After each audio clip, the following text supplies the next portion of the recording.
intro. Grandpa's gonna introduce who I am, and I'm excited to be here. And well, we're gonna do stamps with Play-Doh. We're gonna do the stamps in the Play-Doh. We're going to be making a bulla. In the ancient world, they used to seal documents with a piece of clay or wax and stamp it with their ring to leave some kind of impression in it. It's called a bulla or boule. Here are several boules. In fact, right here is a simulation of an Isaiah boule that was stamped with, it says, the prophet Isaiah on it. Over here we've got some actual authentic boule or bulla. This one comes from a library that was burnt in the land of Israel around, the year is around 50 BC. You can see there's actually an image of the emperor's head on there, and it was from the ring that was pressed in right into the clay. And so what we're going to do is show you how these seals or bulla were used. For example, if you take,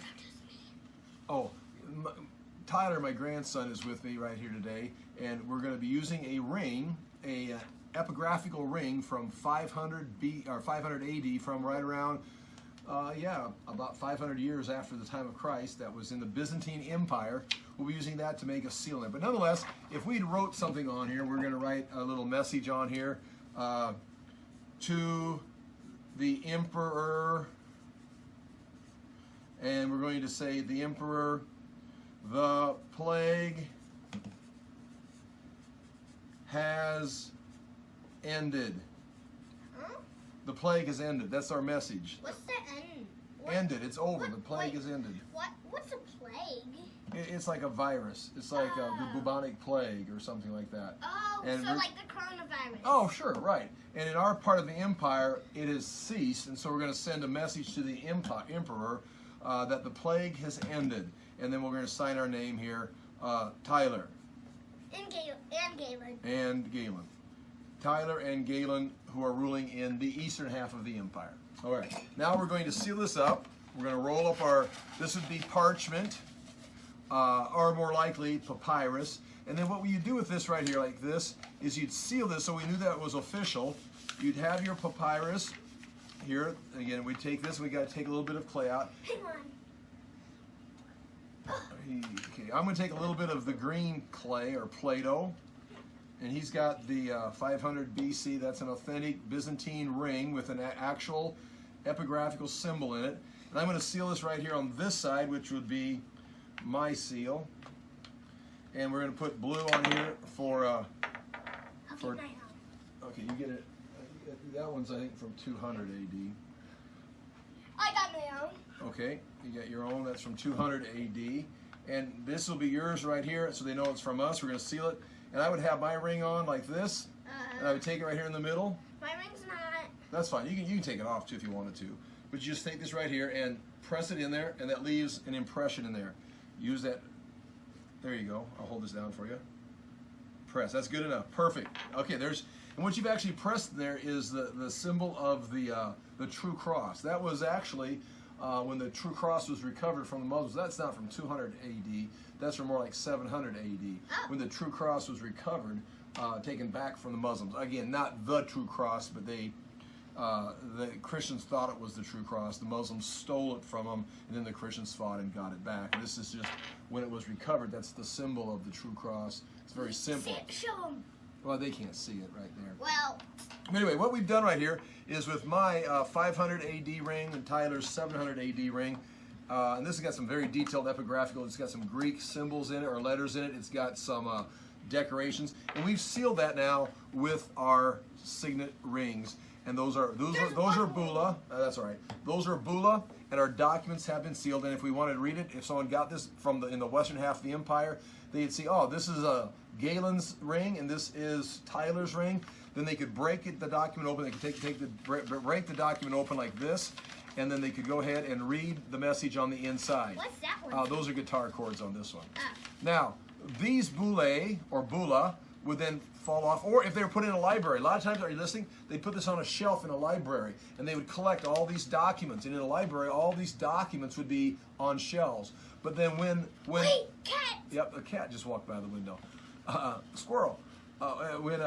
If the building burnt down, for example, like, this bulla right here that we have, This is a Greek emperor clay bulla from 50 BC from the library in Israel. It burned in 200 AD. And so right here, if this would have been sealed on here like this, let's say this was sealed on there, and the fire burnt this library in 200 AD, this 50 BC signet ring seal, the paper would have burnt away, but what would have happened to this? It would not have burnt. And so you'd have in the remains of the library, all the papyrus and parchments would be gone, but you just have this huge pile of bulla stacked up that had been remained. And so these then would remain throughout history, these bullas, and when excavation comes by and discovers a burnt building, for example, in the burning of Jerusalem in 586 AD by the Babylonians, all the bulla that were sealing documents of the Jews then remained. The documents disappeared, but the bulla, the signet ring seals, and they have names of biblical personalities on there. And they found several of them, including Isaiah, several of Hezekiah's. Some people mention the book of Jeremiah. I've seen several of these in libraries myself or in museums and displays. You are the emperor, and you're opening the document. Hey, thank you very much, Tyler. Hang on, I gotta read the message. Oh, what's the message say? We always have backup copies. To Emperor, the plague has ended. Tyler and Galyn. Ah, they've received our message. The plague is over. Yay!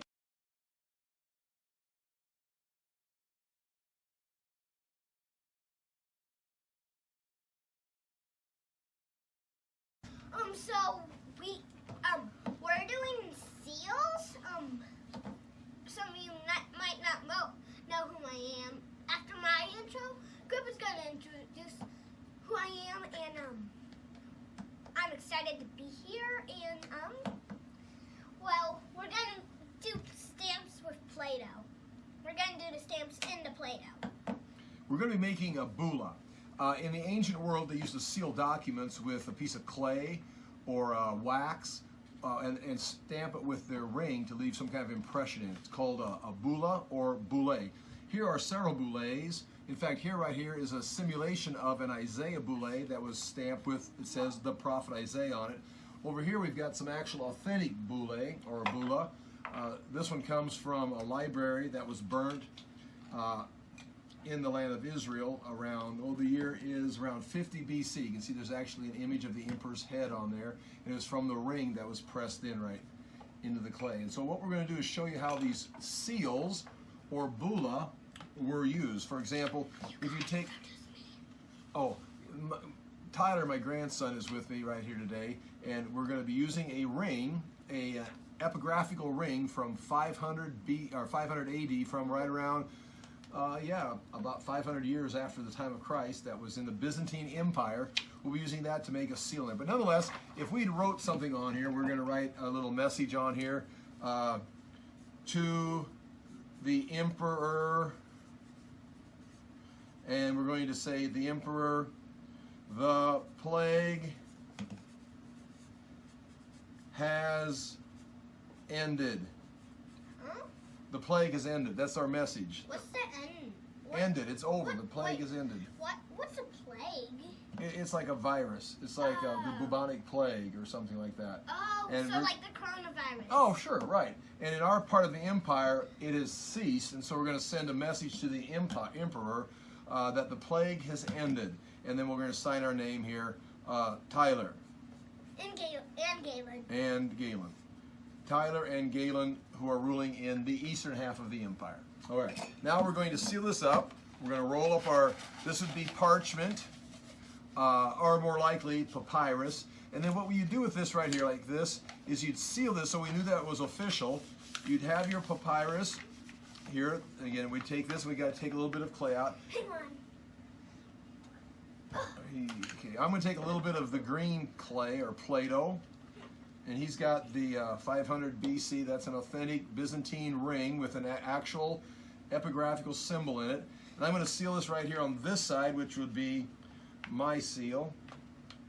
And we're going to put blue on here for okay, you get it. That one's, I think, from 200 AD. Okay, you got your own. That's from 200 AD. And this will be yours right here, so they know it's from us. We're going to seal it. And I would have my ring on like this, and I would take it right here in the middle. My ring's not. That's fine. You can take it off too if you wanted to. But you just take this right here and press it in there, and that leaves an impression in there. Use that. There you go. I'll hold this down for you. Press. That's good enough. Perfect. Okay, and what you've actually pressed there is the symbol of the true cross. That was actually when the true cross was recovered from the Muslims. That's not from 200 AD. That's from more like 700 AD. Oh. When the true cross was recovered, taken back from the Muslims. Again, not the true cross, but the Christians thought it was the true cross. The Muslims stole it from them, and then the Christians fought and got it back. And this is just when it was recovered. That's the symbol of the true cross. It's very simple. Show 'em. Well, they can't see it right there. Well. Anyway, what we've done right here is with my 500 AD ring and Tyler's 700 AD ring, and this has got some very detailed epigraphical. It's got some Greek symbols in it or letters in it. It's got some decorations, and we've sealed that now with our signet rings. And those are bula. That's all right. Those are bula, and our documents have been sealed. And if we wanted to read it, if someone got this from in the western half of the empire, they'd see, oh, this is a Galyn's ring, and this is Tyler's ring. Then they could break the document open. They could break the document open like this, and then they could go ahead and read the message on the inside. What's that one? Those are guitar chords on this one. Ah. Now, these boule or bula would then fall off, or if they were put in a library. A lot of times, are you listening? They put this on a shelf in a library, and they would collect all these documents. And in a library, all these documents would be on shelves. But then when Wait, cat! Yep, a cat just walked by the window. Squirrel. If the building burnt down, for example, like this bula right here that we have. This is a Greek emperor clay bula from 50 BC from the library in Israel. It burned in 200 AD. And so right here, if this would have been sealed on here like this, let's say this was sealed on there, and the fire burnt this library in 200 AD, this 50 BC signet ring seal, the paper would have burnt away, but what would have happened to this? It would not have burnt.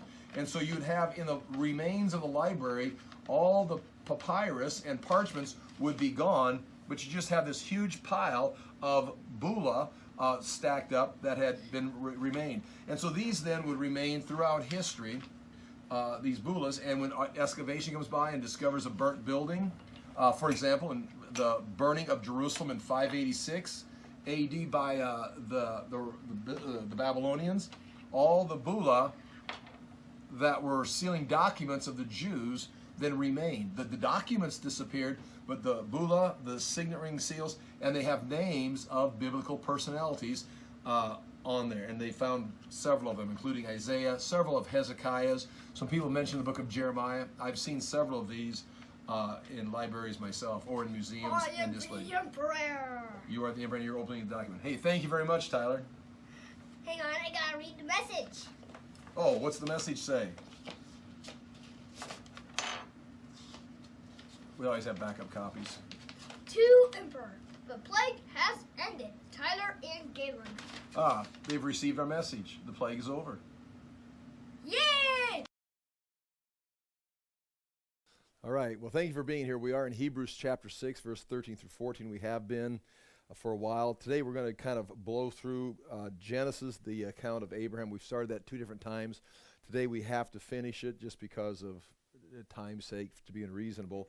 But it's important to take a look at it. I'm going to go to Hebrews chapter 6 and review the verse that we're looking at, because Abraham is being used as an example for the people in 63 AD in Jerusalem of his endurance, of his patience, of his waiting. And as you look right here in Genesis chapter 12, Abraham is 75 years old when God calls him out of Ur.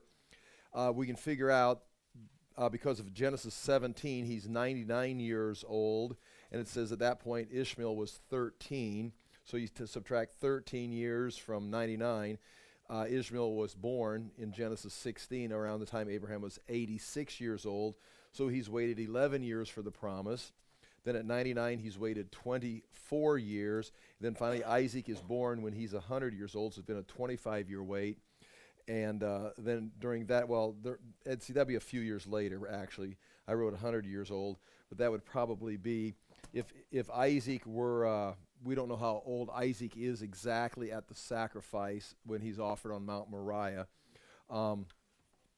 But he's not a grown man, like a 25-year-old man, but he's certainly not an infant. He's called in some of the translations a lad, which gives the impression, I would think, 12 to 14 years old. Time you're 16, 17, 18 years old, you're becoming a man. If you're still 8 years old, you're a toddler. So we could say probably the offering of Isaac, we could say, we'll just say 112 years old. That's how old Abraham was right there. And that's the verse that we're looking at right now that is referenced in Hebrews chapter 6, verse 14. It's the verse coming out of Genesis 22:17, right here when Abraham is, we're going to say, about 112 years old, having received the promise when he was 75. And so he's waited that long, and now he's asked to offer Isaac. We'll take a look at that. I've got to get started so we don't run out of time. And then he's going to die at the age of 175 and be buried. Now, what's interesting, at his funeral, at the burial in Genesis 25, both Isaac and Ishmael come together for their father's burial, which is just, it's just a point of interest at that point. Well, nonetheless, Hebrews chapter 6, and as we know, the readers in 63 AD are being encouraged to continue in their walk as Christians, not go back to their former way of life or go back to their former religion. And so the writer is encouraging them, giving them examples of the hope. And now he uses Abraham in chapter 6, verse 13. When God made his promise to Abraham, and now this will be talking about Genesis 22, but we're going to see different promises made throughout here. But this is ultimately when Abraham is tested and God makes the promise that is referred to here. Since there was no one greater for him to swear by, that's the Lord, he swore by himself, saying, I will surely bless you and give you many descendants. Now, he'd been saying that all along, including the original call in chapter 12, I will make you into a great nation, and you will bless the other nations. Through you, the other nations will be blessed. Now, again, Abraham is not going to bless the other nations as much as God is going to bless the other nations through Abraham and his family, and ultimately through the Savior, the Messiah that will come. I will surely bless you and give you many descendants. And so after waiting patiently, Abraham received what was promised. And that's really the key verse right there is, and so after waiting patiently, Abraham received what was promised. He was promised in chapter 12 at the age of 75. He's going to be 24, 25 years before Isaac is actually born. When he's 112, he's going to be asked to offer Isaac, and that's when he's going to receive the promise that he's going to be continue to be blessed, and he's going to live to be 175. He's going to see Isaac get married, grow up, but he's not going to receive the fullness of the promise, because the fullness of the promise is eschatological. It takes, until, throughout all of eternity. So he's going to receive, in a sense, a phase of what was promised, but not the full promise. Now, in verse 16, it says, men swear by someone greater than themselves, and the oath confirms what is said and puts an end to all arguments. Because God wanted to make it the unchanging nature of his promise very clear to the heirs of what was promised, he confirmed it with an oath. So he's using an example of human law. Is you sign a contract, you take an oath, and that solves the issue in a court. If someone takes someone else to court, well, is there a document? Is there an oath? Is there a swearing? Yes, they promised to do it. Here's the signed document. The oath confirms it and ends the court case, ends all arguments. God doesn't need a court case, but to show Abraham, and more importantly, in this text right here, it says, to make the unchanging nature of his purpose very clear to the heirs of what was promised. Not just to Abraham, but everyone who goes back and rereads chapter 22. That would be those of Israel that read it, or as we get into Galatians, those that are of the same faith as Abraham. They are believing in this promise, waiting and trusting for this Messiah. We would be then also considered heirs of this promise. It's just not a natural lineage, like the dust of the earth, but also like the examples often used, the stars of the heavens. So he's going to have natural, but also spiritual descendants, children of faith, and to make clear to the heirs of what was promised. Meaning, this is as much for Abraham, or even more so for us, that we can read this and go, this is absolute. This is absolutely true. And in context, he's talking to the readers in 63 AD, so that you would have no doubt God swore by two unchanging things. And the two unchanging things would be God's word and God's nature. I mean, when God has a character trait that is eternal, he's never changing. This is going to last forever. And then he makes a promise with his word. That word's not going to change. So it would be, in a sense, the character of God and the word of God. Two unchangeable things in which it is impossible for God to lie. We who have fled to take hold of the hope offered to us may be greatly encouraged. And now he's writing to the readers or to us right here, that we can trust this, that God is doing something. And if Abraham in his own life had to wait 25 years for this to be manifest, and then 12 years after that, he had to then offer Isaac to God, Abraham was able to do it. And look how long he had to wait. You may have to wait 5, 10, 30, 40 years trusting God. Well, that's basic. It's like, well, we've been waiting for 3 years. Look how long Abraham waited. Look how long the nation of Israel has waited. Look how long history is waiting. Yes, trusting God includes a period of waiting, sometimes extreme long. It's like, so get used to it. It's important to have faith and confidence in God, but you're going to have endurance. You're going to have patience.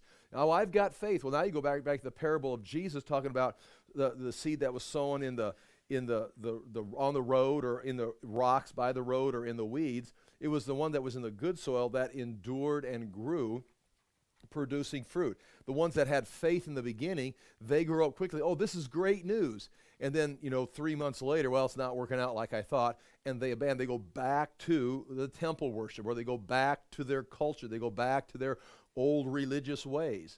It didn't work like I thought. It's going to work, but it's going to take a period of time. So right here, the writer is trying to convince the readers in 63 AD, you're going to have patience. So in verse 19, we have this hope as an anchor for the soul. This is going to anchor you. Knowing this truth, it's going to help anchor you. It's not going to be easy. Well, this is harder than I thought. Right. It should never have been told to you that it was going to be easy. This is an anchor for your soul. This truth is an anchor, and an anchor is going to help secure the boat in the waters. If they're calm or if they're rough, it's going to secure it. So you may face rough waters. Well, I didn't know we're going to face rough waters. Well, who presented the gospel to you? Well, they were just trying to build a building, or they're just trying to get numbers in the church. It's like, okay, so they didn't tell you the whole story. This may take your entire life. This is going to consume your entire existence. You're going to have to be committed to it, and it may cost you time, money, effort, opportunities. We who have this hope as an anchor for the soul, firm and secure, it enters the inner sanctuary behind the curtain where Jesus, who went before us, has entered on our behalf. He has become a high priest forever in the order of Melchizedek. So this faith that is now anchored is going to take you, not just in this age, but it's going to take you behind the curtain into the very presence of God, where you're going to receive nourishment, you're going to receive encouragement, you're going to receive instruction, you're going to receive fruit and opportunities for growth, being rooted in Christ. So with that is the context of what we're going back and looking at Abraham. Then chapter 7, we begin talking again about Melchizedek. Let's go back to Genesis 15, and I've tried this. This will be my third shot at this, and this time we're going to do it. I'm going to stay focused. I'm not going to meander. I'm not going to tell. I know in school we watched a video of a presenter, and I made a couple comments to a couple people. This guy comes on, he teaches about how to work with students, and he comes on and he's got a volume of information, but he comes in and he talks like for this 7 minutes, just or I'm not sure how long it was, but I can just watch him. He's just like bing, bing, just going right down the list, and he's teaching, and his mind is fine. Oh, and he just stays right here focused like this. I'm watching him. It's like, wow, he takes what would take me like 7 weeks and takes that information and stays right here on his notes and just very calmly just punches through, just talking, explaining, and it's very not simple, but just very step by step by step. And he could give just like I'm doing right now. I'm explaining what I'm not going to do, I'm doing what I'm telling you I'm not going to do. And he could it's shooting all over the place. And I just thought, man, that's why he just sits in a chair and just talks. Very plain, very simple. Well, that's very simple, right? He could just let his mind just meander all over, just give all kinds of information. And so anyway, I apologize I watch that and I go, I need to be more like that. I need to be more like that. Instead of having hour-long videos, I could do 5-minute videos and maybe have more than 2 watch. People come on and watch and they just start fading away. It's like, oh my gosh, is he ever going to stop? Okay, chapter 15. We're going to go through those verses I had written up there and try to do this quickly and securely. We've gone through chapter 12 is where he was called. Abraham's in the land. Several things are taking place. He's living a life. He's got a career. In fact, he's got a lot of people he's in charge of. He's gone to war, defeated the 4 kings from the east. Now he's come back. He's met Melchizedek and the king of Sodom, Bera, rejects the king of Sodom, gives a tithe to Melchizedek. And then in chapter 15 is where God is going to, we talked about last week, introducing it, the Palestinian covenant. He's going to make the Palestinian covenant. Abraham now in chapter 15, verse 1. After this, the word of the Lord came to Abram in a vision. Do not be afraid. I am your shield, your very great reward. And again, a shield means God is going to take care of him. He is provider. You don't need all these things. You don't need the king of Sodom. I'm the one who's going to bless you. I am your very great reward. But Abraham said, now he's going to be giving him stuff, meaning I'm going to take care of you. Abraham is concerned now because he doesn't have an heir, as you know. Oh Lord, what can you give me since I remain childless, and the one who will inherit my estate is Eliezer of Damascus. Understand, he's got an estate. Abraham is loaded with cattle, with possessions, with wealth, in charge of people, servants. And when he dies, it's just going to be given to a legal heir, which was a practice at this time. We see some of these things recorded in historical documents coming from the north country, where actually Abraham had come from. And Abram says, you have given me no children, so a servant in my household will be my heir. Then the word of the Lord came to him, this man will not be your heir, but a son coming from your own body will be your heir. He took him outside and said, look up at the heavens and count the stars. Now this is interesting as we go through this. It's nighttime now, and he's looking at the stars. Now, what's going to take place here, this chapter is going to continue into the next day and into the next evening, or this is going to be a nighttime, and then sometime later, God's going to come back and talk to Abraham during the day into another evening. So you've got to decide as you're going, is this chapter a night into the next day and then another evening, or is it 2 separate days, a week apart, a month apart, a year apart? It says, count the stars, and if you can count them, so shall your offspring be. Then he said to him, Abraham believed the Lord, and he credited him as righteous. So Abraham now trusts God. He believes, he puts full confidence in God's word. He's not doubting. He knows that God is going to do what he says. He's trusting God. Now, does Abraham understand it all? No. Does Abraham going to try to figure it out? Yes. And he's going to make mistakes, going to continue to make mistakes as he continues to grow. He also said to him, I am the Lord who brought you out of Ur of the Chaldeans to give you this land to take possession of it. So now we're not, I don't want to say switching, but he's telling about a descendant that's going to be the heir of the estate, that's going to begin creating a family that's going to become a great nation, that's going to be through whom all the nations are blessed. But now he's talking about the land of Israel. I will give you this land to take possession of it. But Abraham says, O sovereign Lord, how can I know that I will gain possession of it? In Abraham's world, it was already occupied. Abraham was in no position and had no need to start conquering people. And so this is not about Abraham destroying nations and taking the land from somebody. This is about a people, and this is a warning to America, this is about a people forfeiting their right to the land that they have, and God is going to remove them and bring somebody else in to occupy the land. Now that process will be violent because you are no longer protected and you're going to be moved out of the way as a new people comes in to occupy the land that you have forfeited because of your irresponsibility, your immorality, your failure to follow reality. And that's what's going to happen here. Not yet. So the Lord, Abraham says, how will I know that I will get possession of this land? So the Lord said to him, bring me a heifer, a goat, a ram, 3 animals, each 3 years old, along with a dove and a young pigeon. Abraham brought all these to him, cut them in 2, and arranged the halves opposite each other.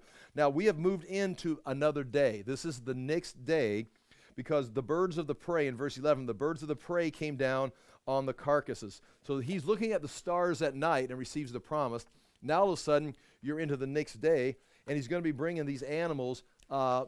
You've got a heifer, a goat, and a ram, and you're supposed to divide them. And it looks something like there's the heifer, the goat, and the ram, and they've been cut in half. And then you're going to have two birds that are not going to be cut in half. It's going to be a dove and a pigeon. And it says, verse 10, Abraham brought all these to him, cut them in two, and arranged the halves opposite each other. The birds, however, he did not cut in half, so we'll just set the birds right here. But these are cut in half. And what is going to take place is this apparently is, there's been several ideas on what's taking place. So there's been a couple examples in ancient writings, and if it be cuneiform writing or documents. There's been something like this where people come in and they'll meet in the middle, and they'll take some kind of there'll be like a curse. May we become like these animals if we break our promise. That's an example. They weren't divided necessarily in the documents in half like that, but they'd use like an animal as a sacrifice as an example. This seems to be the making of a covenant. That this is just simply like the signing of a covenant. Abraham is not going to be part of this covenant. Abraham is going to be put into a sleep, a deep sleep, a trance-like sleep. He's going to be aware of what's going on. The same word is going to be used of Adam when he was in a deep sleep, and Eve was made out of his rib. He was aware of what took place. He starts talking right when he comes out of the sleep. He knows what happened. Abraham is going to see this, but he is not going to be able to participate in it. And there's going to be a covenant is going to be formed, and once again, two are going to be involved in it. It appears to be God making a covenant with God, meaning this is part of the unchangeable nature of this. Now this again, 7 chapters before chapter 22. Then verse 11, then the birds of prey came down on the carcasses, but Abram drove them away. So that means that very definitely means this is taking place during the day, because birds of prey don't eat at night. But those birds of prey, people have, that represents potentially the Gentile nations that are coming to interfere with this. Something's coming, just because there's dead animals there, the birds of prey are coming in to eat. But symbolically in this vision, while these are taking place, Abraham, he's not in a vision, he's not in a state of a sleep yet, or in a vision state. He's just getting things set up, and birds of prey are coming down. Many commentators say representing that, the nations don't want this way, because this is the Lord's plan, and the nations are again in rebellion towards the Lord's plan. But nonetheless, you're going to see the nations pop up here in just a moment. As the sun was setting, see, now this is day, now the sun is setting. Abram fell into a deep sleep, and that means a trance, a deep sleep. You're not aware of what, or you're not conscious in the sense of being able to function. But he seems to be able to see this thing. He's not just going to go to sleep and God's going to do it. What good would that be? Abraham is not a participant in this event. He's observing this. Again, meaning this is what we call an unconditional covenant. This is going to be true. What happens if Abraham fails? What happens if Israel fails? They had nothing to do with it. This is God saying, I am going to, chapter 12, I'm going to bless you and make you a great nation if you do these things. No, there's nothing like that. I'm going to do this with you. So just buckle up and we're going this way. And now he comes, I'm going to give you this land. If we do what? Well, I'm going to give you this land. I mean, if I have to, whatever I have to do to get you ready, but you're going to possess this land. And God is going to give the land. So this Palestinian covenant that is called Palestinian, which the whole word Palestinian is a word that was made up by the Romans when they destroyed Jerusalem in 70 AD on into 135 AD, using the name Philistines, which were Greeks that came over while Israel was in the wilderness and coming into the land, coming out of the Exodus. And they were just moving, and it's another whole story called the Sea People, many accounts. Even archaeology and DNA has proven the last few years that the Philistines were Greeks. Their DNA was genetically from Greece. Nonetheless, they're called the Philistines, and then the Romans, when they destroyed it, they named the land after Israel's ancient enemy, the Philistines, calling it Palestine is where it comes from. So the word Palestine is a made-up word by the Romans after they destroyed the Jews. So just keep that in mind. Palestinians. Well, you're not even, the name's not even historically accurate. It was fake news in 70 AD, 130. Is manufactured just to give the impression that the Jews are gone. And then that's going to be the traditional throughout in the Bible. If it be Egypt, all the powers we talk about on Monday nights, the empires are all bent on eliminating Israel from history. And then we find out why, because Satan is behind these empires trying to establish his own world order. And Rome doing the very same thing, just like Israel is gone. I mean, we could go on and on with that forever. Moab even wrote a document that was found on a monument that Israel has been destroyed forever. Their seed is no more. It's kind of like, well, that's not true, because here they are and the Moabites are gone. Okay, here it is, chapter 15, verse 12. As the sun was setting, Abram fell into a deep sleep, and a thick and dreadful darkness came over him. Then the Lord said to him, and that'd be Yahweh said to him, know for certain that your descendants will be strangers in a country not their own, and they'll be enslaved and mistreated. Abraham said, God said, I'll give you this land forever. Abraham said, how do I know this is going to really take place? God said, go get me some animals. I'm going to make a covenant, so I'm going to tell you. Your descendants are going to be in a foreign land for 400 years. In other words, it's not going to happen today. You're not going to take it this afternoon or next year. In fact, it's not even going to happen during your life. But your descendants will have to go away from this land that you're wandering in right now, a sojourner, and he's not just wandering, he's occupying territory, having a job there. They're going to have to go to a foreign land, and they'll be gone for 400 years. Or they will be enslaved for 400 years, depending on how you want to put that together. Know for certain that your descendants will be strangers in a country not their own, and they'll be enslaved and mistreated 400 years. But I will punish the nation they serve as slaves. See, there's a nation being punished. Once Israel gets there and they're growing into a nation, that nation puts them into slavery. That would be an example of the birds of prey. Abraham drove away. God says, well, when I'm ready, I'm going to bring them out, and I will punish that nation that oppressed your people. But I will punish that nation they serve as slaves, and afterwards they'll come out with great possessions. There's always going to be great possessions, because to function in this earth, you're going to have material possessions, especially if you're going to be a nation. You, however, that's his descendants. We're talking 400 years. We're talking slavery. We're talking another country. Now we're way past Abram. You, however, will go to your fathers in peace and be buried at a good old age. You're going to live to be old and die in peace. You will not go to another country. You'll not see slavery. You will grow old right here and die and be buried here. And then we'll proceed with this. And so in other words, you've got Abraham receiving a promise and receiving the manifestation of that promise, but you also have Abraham receiving promises that he'll never see, that he's got to wait for. And the promise that he's going to receive is going to be a son that's going to begin a family. And that's going to be that's going to set this whole thing in motion. Watch this, verse 16. In the fourth generation, your descendants will come back here. The word generation is the word dor, D-O-R. It means cycle, rotation. We get the word generation from it. It can even mean lifespan, 4 lifespans, 4 lifetimes. The book Hope for America's Last Generation ties that in. We build on that if you read the book. We've talked about it many times.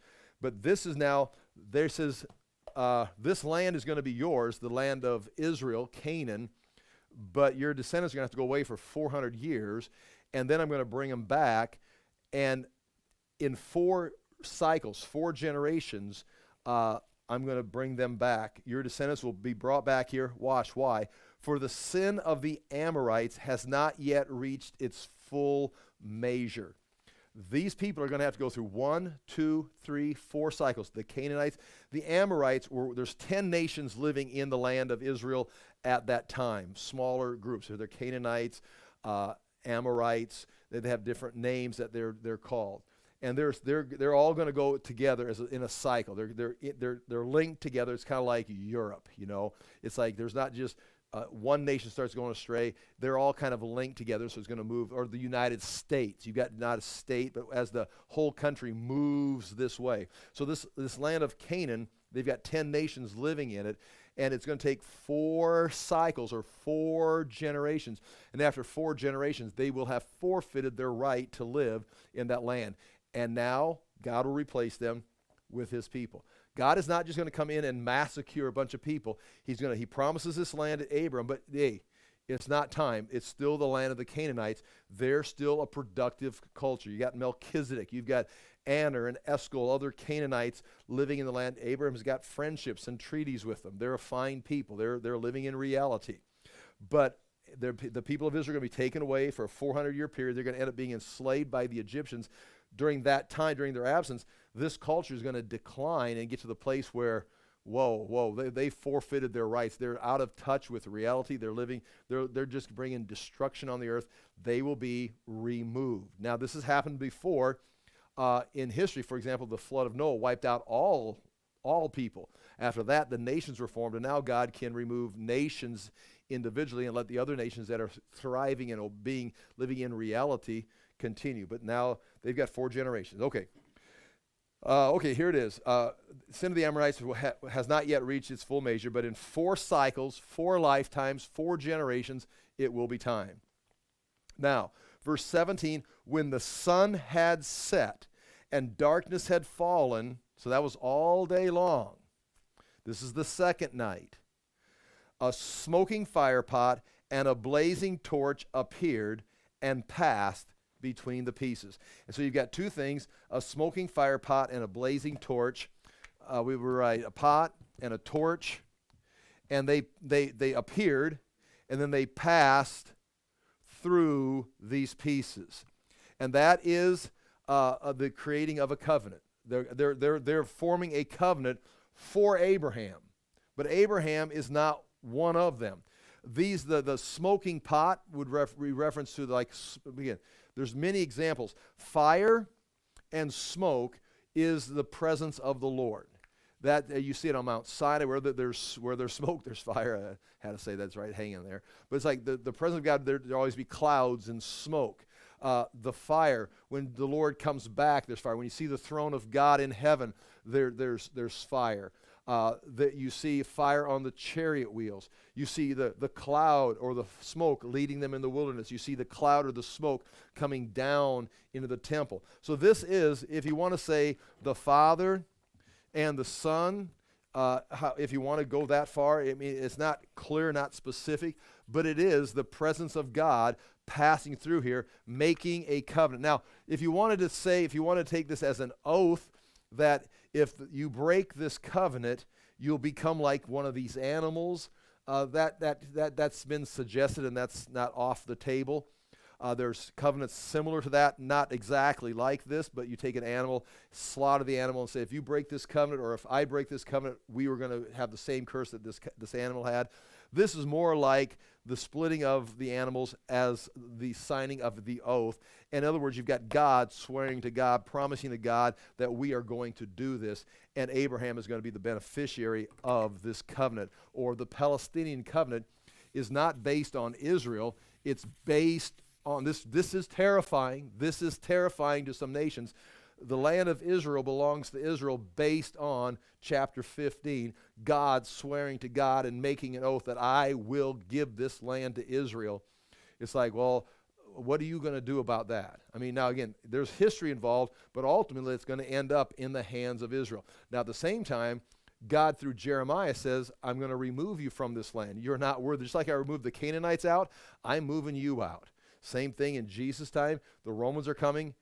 There's not going to be one stone left upon another. We're tearing this thing down. And beginning with Hosea, the people were dispersed, Israel, and they have not fully returned since 722 BC. So the dispersion began in 722, and no matter what you have, the Babylonian return, it wasn't all of Israel coming back, or the Jews being dispersed or coming back in 1948. It's not totally, there's going to be the restoration. It has not happened, and God is not going to let Israel live there in disobedience any more than he let the Canaanites live there in disobedience. But the day is coming where they're going to be regathered, regrouped, born again, renewed, become like God. Their hearts will become soft and united with God, and they'll be brought back to land, and the land will be Israel's forever. So that's what's included in this covenant right here. Now,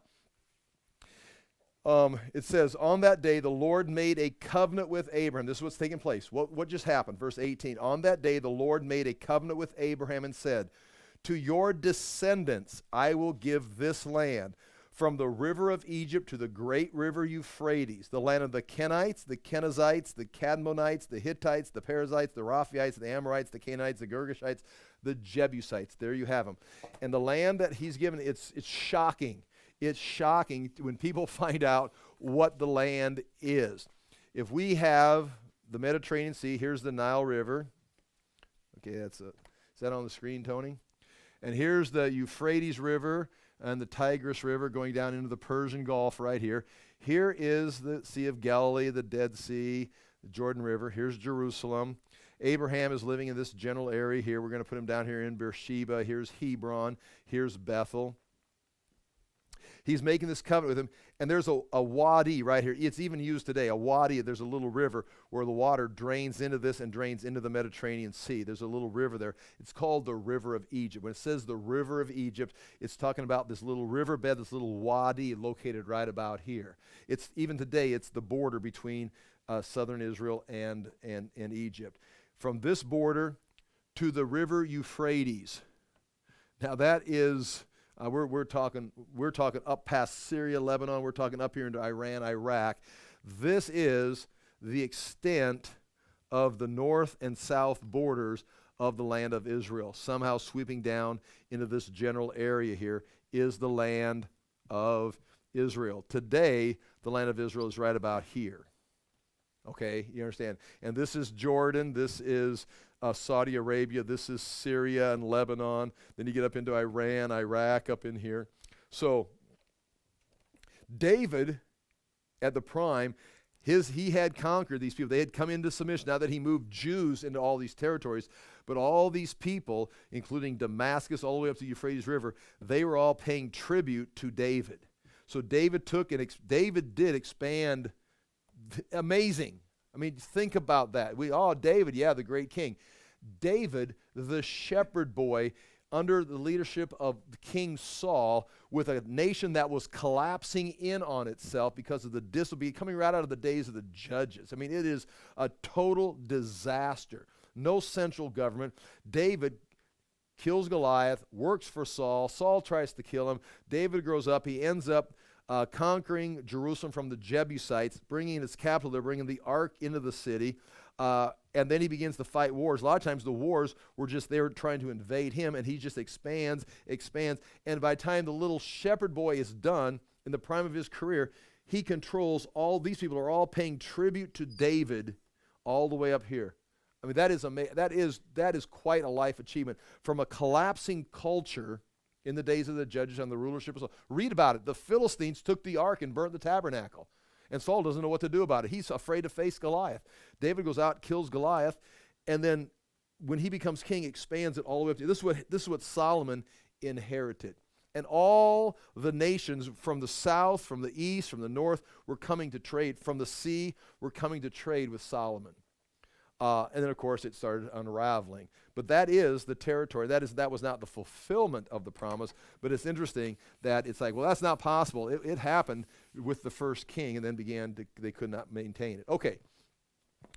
So that's the land that is the covenant being given. So we got a nation, we've got a covenant and I understand how this is projecting a lot further than Abraham's life. So Abraham is staring this thing down, knowing God is serious. This thing is going to go throughout all time. Well, chapter 16, we have a little detour. Now Sarai, Abram's wife, had borne him no children, but she had an Egyptian maidservant named Hagar. So they had many servants. She's got a handmaid named Hagar. And what's about to take place here is also in those Murai documents. Murai would be up here, where I had up here. We're in Turkey, north, and Syria up in here. The Hittites, Murai. The Hittites were a group of people that is mentioned here in the Bible. In the 1800s, people doubted it. There's just a manufactured group of people that didn't exist until they found the capital of the Hittite Empire. And lo and behold, as they were excavating, they uncovered the archive. the National Archive. It'd be like the Library of Congress. And they had volumes right here like this, cuneiform documents, tablets just lined up. They had been on wooden shelves, but the wooden shelves had rotted. They all just collapsed down on the floor, just picking up one thing after another. Customs were mentioned, contracts were mentioned, and everything, like it just from the same time period as Abraham. And the idea that you could take a wife who's barren, could take a servant of hers, and she could conceive, and then the wife would keep the child, and the servant would return to being a servant. That's in the documents. I mean, that is a legal, just like we'd say, here's the process of adoption in America at this time. That was how they would do it. Or giving your estate to a servant. In case you died, this servant would inherit it if you didn't have any children. But instantly upon the birth of a child, that contract would be null and void, and the child would receive the full inheritance, and the servant would go back to being a servant. That's exactly what Eliezer. So we could just go just write one thing right at that. That's weird. That's strange. Why did they do that? That's exactly what was going on in this culture, which gives integrity to the book of Genesis. If this was written, like the liberals say, the liberal scholars, not the political liberals, the liberal scholars say, well, this was written in Babylon or after the Babylonian captivity. Well, now we're talking 500 BC or 400 BC.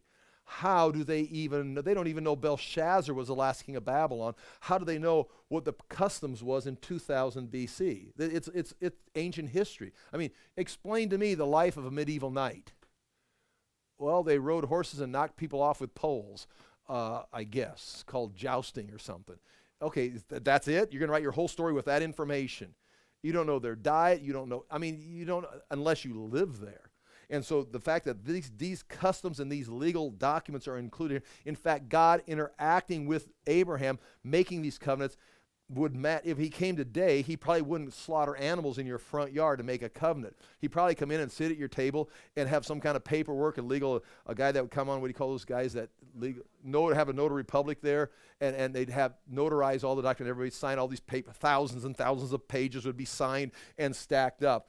If the Lord came and made a covenant with Abraham today, it'd be in the American culture. You tell it wasn't 2000 BC, it was 2000 AD because it was a lot of signed paperwork with a notary public documenting or whatever. Doesn't that make sense to you? I mean, it's the cultures, it's woven within there. So it's biblical in the sense that it's ancient history woven in. Nonetheless, Sarai is barren, and Abram's supposed to have a son through his own body, and so Sarah puts it together. She says, the Lord has kept me from having children. Go sleep. Now, this is just interesting information. Go sleep with my maidservant. Perhaps I can build a family through her. Abram agreed to what Sarah had said. So after Abram, now that's people make a big deal about that line. Abram agreed to what Sarah said, or Abram listened to his wife, Sarah. It's kind of like, there's your mistake. Okay, just keep that in mind. I don't want to, there's many things that, and Galyn listened to his wife, Tony, and avoided doing something stupid. I mean, you can put that in my life also. So always talk to your wife before you do something. I mean, there's a place of being male leadership. There's also a place of wifely wisdom. Thank God for a wife. So after Abram had been living in Canaan 10 years, okay, so now we know it's been 10 years. Now he's 85. So all this covenant, chapter 15, he's 85. Sarah, his wife, took her Egyptian maidservant Hagar and gave her to her husband to be his wife. He slept with Hagar and she conceived. Now watch. Now understand, these stories in Genesis, people get twisted and they say, well, these are the biblical examples we're supposed to follow. No, not necessarily, because you start in the Garden of Eden, we've already mentioned it. Every family deteriorates. I mean, it's like God wants the family, but starting with the very first, they begin to make mistakes, and it causes devastating effects on the people around. Look, like Jacob, well, he had 4 wives. Well, yeah, look how well that went, Or Abram did this. It's like, well, look how well this is going to go. These are not, this is what the sons of David did. Right, that doesn't mean it was right. It means that was historically what they did. Look what Judas did. Right, doesn't mean it was a right thing. I mean, so the thing about the Bible is it's not just a bunch of biblical heroes doing heroic things. It's a bunch of people that God is using, and their lives are being recorded on how they interacted with God's plan. And sometimes they're obedient, sometimes they mess it up, sometimes they flat out disobey. So not everything is, see, that's what they did. Well, and some people would be critical of Christianity. So this is what you think Christians should do. Well, no, this is what the Bible says these people did. And so again, keep that in mind. The stories are not necessarily examples to live by. The people's faith in God, despite their lifestyle, sometimes is the example. That's where if you say, well, I don't agree, well, then read Hebrews 11. Even Samson's listed as a hero of faith. And Samson, I can't think of anything that Samson did that we should emulate, except for the fact that in the end, he still had confidence in God. He was a total failure, but he still had confidence in God. And that's what the book of Hebrews 11 talking about. They had faith. Okay, going on. Abram agreed to what Sarah said. So after Abram had been living in Canaan for 10 years, Sarah, his wife, took her Egyptian maidservant Hagar and gave her to her husband, and she to be his wife. He slept with Hagar, and she conceived. When she knew she was pregnant, she began to despise her mistress. She was a servant, but now she starts getting a little lippy, apparently. Then Sarah said to Abram, "You are responsible for the wrong I am suffering." Yeah. That's exactly, is that right or wrong? That's just the way it was. Sarah's got a great idea. Abraham goes, "Sure, sounds good to me." He does it. Sarah goes, "That was a stupid idea. It's your fault. I put my servant in your arms, and now she knows that she is pregnant. She despises me. May the Lord judge between you and me. I'm on the right with the Lord. You're on the wrong with her." This is Sarah mouthing off to Abraham, telling the founder of our faith that he's wrong and God is going to side with her. It's like, I'll put God on my side. He'll take you out. It's like, oh my gosh, a happy family. Verse 6, so Abraham makes a very wise political decision. He steps in and begins to mediate. Well, here's what he does. "Your servant is in your hands," Abram says. "Do with her whatever you think best." Then Sarah mistreated Hagar, so she fled from her. So Abraham's got this problem now that's been created, and Sarah says, "What are you going to do about it?" She's your servant. I had nothing to do with this. Walks away, and so Sarah begins to mistreat Hagar, and Hagar's only answer is to try to flee for her life away from Sarah. And it goes on and on. That's another whole story. But just interesting, you see, that's what happens after the great chapter 15 and the covenant being made. This is what we get. We get chapter 16. His whole house is in a problem. Then the Lord, verse 16, verse 7, the angel Lord, that would be the second member of the Trinity, found Hagar near a spring in the desert. It goes on, and he talks to her. And so that's where Hagar sees the Lord and speaks with her. And there's much about that. Okay, chapter 17. Now, when Abram was 99 years old, so now we're going from about 86 to 99, the Lord appeared to him and said, now again, that's when 86, right around that time, is when Ishmael was born. So now we're going to be jumping up about 13 years into the future. In fact, in this chapter, you're going to find out Ishmael is 13 years old. And this is just basic. I'd like to read this to you, but we're going to run out of time. This is where the covenant of circumcision is put into place right here. Notice all the promises, all the covenants have already been set in place. Paul makes a big deal about this chapter in Galatians. He says, is it before, and Romans, is it before or after the covenant that circumcision was put in place? Did Abraham get circumcised and God says, okay, I'll make a covenant with you? Or was the covenants already set in place? He's at the age 99, and then he says, okay, a sign of the covenant, meaning we've already got these covenants and that we're not changing these. They're God swearing by God that we're going to do this with Abraham and his family. Now, Abraham, what I'd like you to do is put a sign in you and your descendants' body that this covenant is such. It's not a make or break it deal for Abraham. This is just a sign of what's going on. But again, it's shocking when you think about it. Being 99, Ishmael being 13, and it includes all the members of his household, including the servants. Try this on for size. When Abram was 99 years old, the Lord appeared to him and says, I am God Almighty, or El Shaddai. Walk before me and be blameless. I will confirm my covenant between me and you and will greatly increase your numbers. Abram fell face down, and the Lord said to him, as for me, this is my covenant with you. You will be the father of many nations. You notice here, Abram at this point, the first 2 or 3 times, every time God says, I'm going to do this, Abram says, whoa, how is this going to happen? You can see Abram said, this doesn't make sense. How are you going to do it? How do I know that I'm going to have a descendant? How will I know I'm going to get this land? Notice right here, Abraham, it seems at the age of 99, when God appeared to him and says, here's what I'm going to do, he just falls down. I mean, it seems to be a different Abraham, maybe more mature. Instead of saying, that doesn't make sense, how are you going to do this? He's fully in line with this. And then he makes a covenant. No longer will you be called Abram, but your name will be Abraham, the father of many nations. Goes on, then he talks about the covenant. Verse 15, God also said to Abraham, as for Sarah your wife, I'm in chapter 15 now. As for Sarah your wife, you are no longer to call her Sarai. Her name will be Sarah. Sarai to Sarah. I will bless her and will surely give you a son by her. Now this is news to Abram, because Abram has already resolved the problem. He's got Ishmael, who's 13 years old. He's well on his way to becoming a man. He's been trained. He's going to be the heir of the estate. Sarah understands it. Ishmael understands it. Abram is fully secure in this. It's gone from 86 to 99. This has been the plan. And now he says, I will give Sarah a son. You'll surely have a son by her. I will bless her so that she will be the mother of nations. Kings of people will come from her. Now she's also 99 or 98 years old.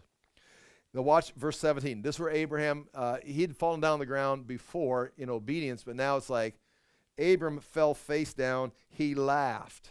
So it's like, okay, this is ridiculous. And now Sarah's going to respond the same way. And said to himself, will a son be born to a man 100 years old? Will Sarah bear a child at the age of 90? I said 98. I'm sorry. She's 10 years younger. I'm sorry, 10 years younger. And Abraham said to God, and Abraham said to God, watch, here's his answer. If only Ishmael might live under your blessing. Listen, no, there's no need to go any further with this. Ishmael, we've got this under control. Then God says, yes, but your wife Sarah will bear you a son, and you will call him Isaac. And if you look at your footnotes, it sounds like laughter. I will establish my covenant, meaning Isaac being born was a promise of God, instigated by God. Even Abraham believed God, but not to the extent that he could even understand Isaac being born. He's laughing at the promise. So again, this is a divinely inspired child. I will establish my covenant with him as an everlasting covenant for his descendants after, meaning he's going to be the one that inherits this Abrahamic covenant and the Palestinian covenant. Now, and as for Ishmael, I have heard you. I understand. I will surely bless him. I will make him fruitful and will greatly increase his numbers. He'll be the father of 12 rulers, and I will make him into a great nation. But my covenant I will establish with Isaac, whom Sarah will bear to you by this time next year. When he had finished speaking with Abram, God went up from him. So again, you can see what's taking place. I'm going to take care of Ishmael, but as far as Isaac, he's going to receive that promise. Now, this is the difference between having being naturally blessed by God in time and having a covenant with God for eternity. Ishmael will be taken care of in this earth, but I'm establishing the Abrahamic covenant with Isaac. The same thing is going to take place between Jacob and Esau. Abraham is going to pass the covenant to Isaac. Isaac will want to pass the covenant to Esau, but God is going to choose Jacob. They're twins. And God is going to choose Jacob and reject Esau. Not based on, again, this becomes a big discussion, not based on personal faith in salvation, but that the covenant's got to go one way or the other. And he chooses Jacob and rejects Esau. Esau becomes a great nation. In fact, the Herods are still descendants of Esau when Christ has come. So Esau becomes a great nation, but once Edom is destroyed, it's gone from history. Israel, through Jacob, is going to have this eternal covenant. Abraham, Isaac, and Jacob receives this eternal covenant. They will always be coming. They'll always come back. So anyway, that's that covenant right there. So that's where when Malachi writes, Jacob I've loved, Esau I've hated, that doesn't mean that God rejected and sent Esau to hell and Jacob gets saved. That means Esau was rejected. He doesn't get the covenant. Jacob gets the covenant because it's got to go somewhere. Abraham, Isaac, and Jacob, not Abraham, Isaac, and Esau. So he was rejected. He becomes a natural nation and prospered and went on for generations. Okay. If you look in Look in verse 23. On that very day, Abram took his son Ishmael and all those born in his household or bought with his money. Every male in the household was circumcised, and he circumcised them as God told him. Again, just think about that. Just come out having a staff meeting. Having a staff meeting. Okay, we're going to have here's what we're going to do. And all the men just get lined up right over here. We're going to give you a vaccination. Except the vaccination won't be a vaccination. We're just going to cut the foreskin off. We'll have a line on the right and on the left. Ready? Let's begin. It's like, I've got a religious exemption. Well, then you're no longer part of this family. Go over there. You're going to walk through the circumcision line, and when you come out on the other side, you'll be a member of this covenant. It's like, and they'll give you papers. You won't need papers. And it's interesting, who's going to see the sign? See, here who's the sign for? Is the sign for God? It's like, not so much, maybe. Is the sign so publicly people can see? Well, obviously, not so much. It's almost like it's like a personal sign. I mean, it's only one person is going to see this, and only the men are circumcised. Is there anything for the women? Well, the women enter the covenant, or their sign is in the men, because that is where the nation's going to come from. It's going to come, the woman is, in a sense, part of that sign when she becomes one with the husband, and they continue to produce these offspring. So that may be why, well, don't women have to have a sign? It's like, well, they've got a husband, and we're talking about producing families and people, and the sign is right there. This is now a nation under covenant with God. So again, it's not a covenant for public, like baptism is a public sign. It's not a covenant for God, because God's not looking at that. It's more of a personal sign, and it's in the reproductive, and it's not in women, it's only in men. So the only way a woman could participate in it is with a man producing children. It's like, oh, this is a national covenant of the family of Abraham, which is interesting. That's not the final answer on that, but it's kind of strange. Now again,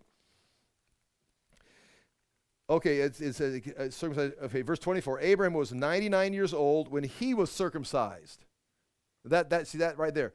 He was 99, so he's 25 years into this relationship with God before he was even circumcised. And his son Ishmael was 13. There's a definite number right there. Okay, the visitors, chapter 18. The visitors come to see him. That's the Lord coming with two angels. They come down and have a meal with Abram. And now he's 99 again. Sarah hears him talking, and look in verse 15. Look in verse 13. Then the Lord said to Abram, he just gets done saying, I'll come back in a year from now, and Sarah will have a child. Then the Lord in verse 13 said to Abram, why did Sarah laugh and say, will I really have a child now that I am old? Is anything too hard for the Lord? I will return to you at the appointed time next year, and Sarah will have a son. Verse 15, Sarah was afraid, so she lied and says, I did not laugh. But he says, yes, you did. Yes, you did laugh. So God says, I'll come back in a year, and Sarah will have a child by that time. Sarah laughs and says, am I going to have a child? I'm 90 years old, or 99 or whatever. And the Lord says, hey, why did Sarah laugh? Is this too hard for me to do this? It says, I didn't laugh. God says, so I'm like, yeah, you did. No, you didn't. Yeah, you did. No, you didn't. Argument with the Lord. Then they have the Sodom and Gomorrah situation there, chapter 18 and 19. Stories about Abram and the Philistines. The birth of Isaac in chapter 21. And then come to chapter 22. And there's a whole story there. And then Ishmael's got to be sent away with great possessions, because at this time he's a young man, and he's going to have to go off and go his own way because he can't be in the way of Ishmael. Now chapter 22, the chapter we want to get to. Ready? Here we go. Sometime later. Now this again, we're well into probably Abraham's 112 years old. Isaac is probably about 12 years old. That's a rough number. 10, 11, 12, 13, 14, something like that. I don't think he's 25. I don't think he's 5. Sarah, sometime later, chapter 22, sometime later, God or Elohim tested Abraham. He said to him, Abraham, here I am. He replied, then God said, take your son, your only son Isaac. Interesting, only son. Wait, you've got 2 sons. Ishmael's been sent away. So Isaac is really, Abram's got 2 sons, Ishmael and Isaac. But Ishmael has been taken care of and sent away. Now Abram only has 1 son, whom you love, and go to the region of Moriah. Sacrifice him there as a burnt offering on one of the mountains I will tell you about. Now, this again is a strange story, because you're asking for a human sacrifice, but not really. God is not going to let it take place. Here's the Dead Sea. Jordan, you see, of Galilee. Here's Jerusalem. Mount Moriah is right here. Here's the Kidron Valley. The city of Salem is right here. Here's Mount Moriah rising up. In fact, right here, this is Mount Moriah on this picture right here. The city of Salem is right down here, and it rises up here, and that's modern Jerusalem, and there's the Temple Mount. This is where, that right there is the bedrock at the top of the mountain. Like we talked about before, this is all fill. If there's ever an earthquake in the Middle East, this shakes and everything falls down right here. But this all stays stable because that's on the bedrock. And that is Mount Moriah. That is Mount Moriah. I've ran around that several times, coming up and around it, and walked around it and took pictures and all kinds of things. I'm trying to think of other things I've got here. Nonetheless, that is right here. Abram is down here in Beersheba. We're going to put him down here in Beersheba. Right in here is Hebron. He's going to take this journey 1, 2, and on the third day, he's going to see the mountain right here. It's going to be a 3-day journey to go from Beersheba up to Moriah. He's been here before. Melchizedek lives right here. This is where, in the King's Valley would be, there's the Kidron Valley right here. The King's Valley down here by the Galyn Springs is right down here. It's well watered. That's where the King's Gardens were. That's probably where he met Melchizedek, down in that part right there. There's water still flowing there. We walked in as we walked through the Hezekiah's tunnel. Sacrificed him there on one of the mountains. Early the next morning, Abram got up, saddled his donkey. He took with him 2 of his servants and his son Isaac. When he had cut enough wood for the burnt offering, he set out for the place God had told him about. On the third day, Abram looked up and saw the place. Very important, probably the phrase, the place, because God is going to tell Moses, I will show you the place I want the temple built. Or David, I'll show you the place I want the temple built. And this is the place. It's just interesting that this is all tying together. He said at verse 5, he said to his servants, stay here with the donkey while I and the boy go over there. We will worship, and then we will come back to you. So he left the servants down here and he took Isaac and the wood and the knife and walked up here. And he says, we will be back. Now, I'm going to suggest this, and I'm out of time, but I'm going to suggest this. Either he was lying to his servants and he knew he was going to kill Isaac and burn him as an offering to God, or he wasn't really being obedient, was just going to go up there and fake it, or hope God had an answer and stopped him, which could be. Or he was going to go up there, sacrifice him, and watch him rise from the dead like a Messiah, like the resurrection, the ultimate sacrifice, the seed of the woman. Now, in other words, he is the promised son. Is he seeing Isaac as the promised son where all the nations will be blessed, like Jesus blessed all? Is he seeing like Lamech thought Noah, Abram thinks Isaac, Mary thinks Jesus eventually? So, I mean, is that taking place? Nonetheless, it's interesting here as this goes through.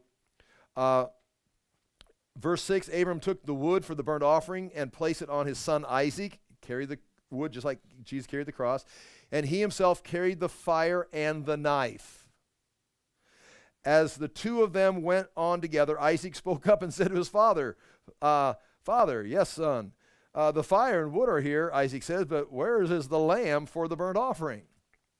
Abram answered, interesting, God himself will provide the lamb. Now, is he thinking something's going to replace Isaac when he gets up there? Maybe so. Will provide the lamb for the burnt offering, and the 2 of them went together. When they reached the place, that again, the word the place, God had told him about, Abram built an altar there and arranged the wood on it. He bound his son Isaac and laid him on the altar. Now, that's got to be an interesting story. If he's 5 years old, you can imagine that. If he's 14, how is Abraham, a 90-year, 100-year-old man, 112-year-old man, tying his son up? Well, nonetheless, he does it on top of the wood. Then he reached out his hand and took the knife to slay him. But the angel of the Lord, that would be the second member of the Trinity, called out to him from heaven, Abraham, Abraham, here I am. He replied, do not lay a hand on the boy. He said, do not do anything to him. Now I know that you fear God because you have not withheld from me your son, your only son. Abraham looked up, and there in the thicket he saw a ram caught by its horns. He went over and took the ram and sacrificed it as a burnt offering instead of his son. So Abraham called that place, they kept saying that place. He called Mount Moriah, the Lord will provide. And to this day it is said, on the mountain of the Lord it will be provided. The angel of the Lord called to Abram from heaven a second time and says, Here it is. This is what we're talking about in Hebrews.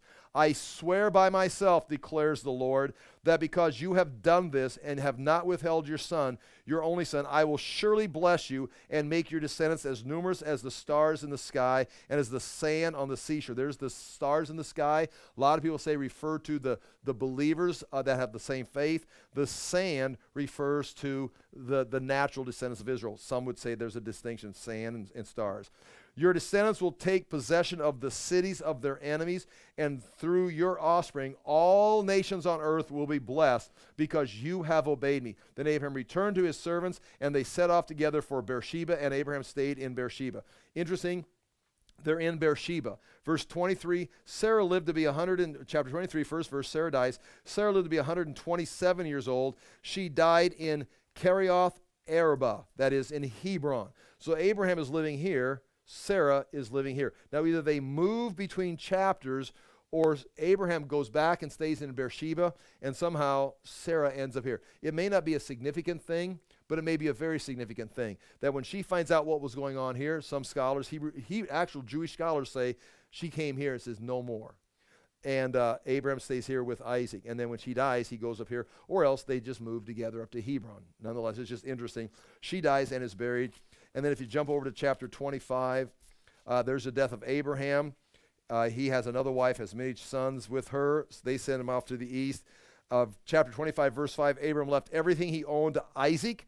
But while he was still living, he gave gifts to the sons of his concubines and sent them away from his son Isaac to the land of the east. Sent them away. That's where all the Midianites and all these people come from. Together, Abraham lived 175 years. Then Abraham breathed his last and died at a good old age, an old man full of years, and he was gathered to his people. Here's verse 9. His sons, Isaac and Ishmael, buried him in the cave of Machpelah near Mamre. That's here in Hebron. You can still see it today. That he had bought from the Hittites there. Okay, I'm going to quit right there. We'll go back to Hebrews, end of chapter 6, chapter 7 next week.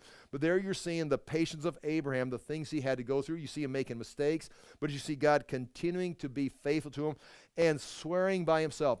The point was, God is going to do this. And that promise was sworn not because of Abraham's faith, but because of God's desire, God's will. The same thing with us. If you're in this covenant, stay true to the covenant because it's going to come to pass. It's going to be fulfilled. God is going to use Jesus Christ to set up the kingdom, to judge the world, to save your soul, and to abandon that and start trusting the priesthood of Aaron or some other system instead of trusting Jesus, who today can take you behind the curtain where God's presence is at, not just in the future, but today you're in the presence of the Lord. Don't abandon that. God is faithful. Part of it is going to be fulfilled today. The rest of it will be fulfilled ultimately in the future. I'll pray and we are done. Father, do thank you for the chance to look into these things. We ask that we may have the hope and the endurance that Abraham had and to trust the promises that you've given to us in scriptures through Abraham, through the prophets, through your son, and through the epistles. Father, we do ask that we again may rise up above the mere lives of men on this earth and live a life that is pleasing to you for now and in eternity. In Jesus' name we pray. Amen. Thank you for your patience.